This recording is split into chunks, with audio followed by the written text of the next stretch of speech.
এসেছি এনসিপির পক্ষ থেকে, এনসিপি ডায়াসপোরা অ্যালায়েন্স থেকে, যে 1 বছর পূর্তি শেখ হাসিনা পলায়নের এটা সেলিব্রেশন করতে এবং শহীদদের মনে করতে, যেসব শহীদ এই 2024 সালে শহীদ হয়েছে তাদেরকে আমরা স্মৃতিতে স্মরণ করার জন্য।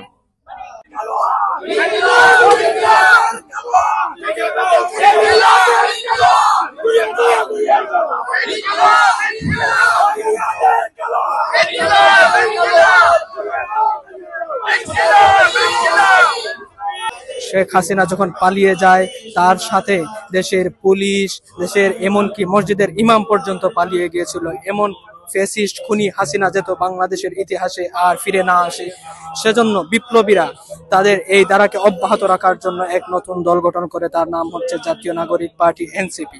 আমি একজন এনসিপির গর্বিত সৈনিক হিসেবে আজ আলতাফ আলী পার্কে হাজির হয়েছি এনসিপির এই এনসিপির সাথে নিজের সলিডারিটি প্রকাশ করতে। স্বৈরাচার ফ্যাসিবাদ শেখ হাসিনাকে আমরা, শেখ হাসিনার চ্যাপ্টার ক্লোজ করে আমরা এখানে আজকে আমরা এসেছি।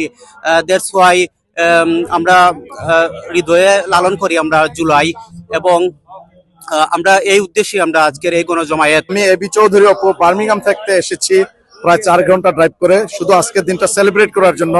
আমাদের জাতিকে ধন্যবাদ দিতে চাই, আমাদের ভাইদেরকে, সংগ্রামী ভাইদেরকে ধন্যবাদ দিতে চাই। সাথে সাথে এও জানিয়ে দিতে চাই আমাদের সংগ্রাম এখনো শেষ হয়নি।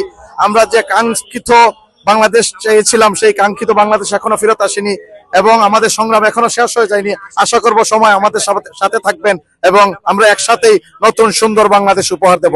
আমরা স্বপ্নের বাংলাদেশ গড়তে চাই, যারা শহীদ হয়েছেন তাদের স্বপ্ন বাস্তবায়ন করতে চাই, দুঃশাসন মুক্ত বাংলাদেশ দেখতে চাই, এটাই আমাদের প্রতিজ্ঞা। যেই বাংলাদেশে আপনার আলেম চাইলে কথা বলতে পারতো না, মসজিদের মিম্বারের মধ্যে মানুষ চাইলে তার বাক স্বাধীনতা প্রয়োগ করতে পারতো না, কেউ চাইলে ফেসবুকের মধ্যে শান্তিপূর্ণভাবে তাদের বাক স্বাধীনতা প্রয়োগ করতে পারতো না।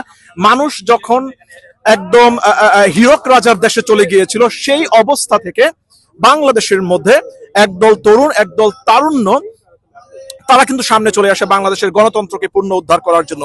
সেই আন্দোলন কিন্তু গণ আন্দোলনের রূপ নিয়ে, আপনারা জানেন যে ছাত্র জনতা বা বৈষম্য বিরোধী ছাত্র আন্দোলনের ব্যানার থেকে কিন্তু গণ আন্দোলনের আবাবিল পাখির মতো সমগ্র বাংলাদেশের মানুষ কিন্তু এই আন্দোলনের মধ্যে সম্পৃক্ত হয়ে এই স্বৈরাচারী, এই জালিম ফেরাউন সরকারকে কিন্তু বিতাড়িত করে ভারতের মধ্যে।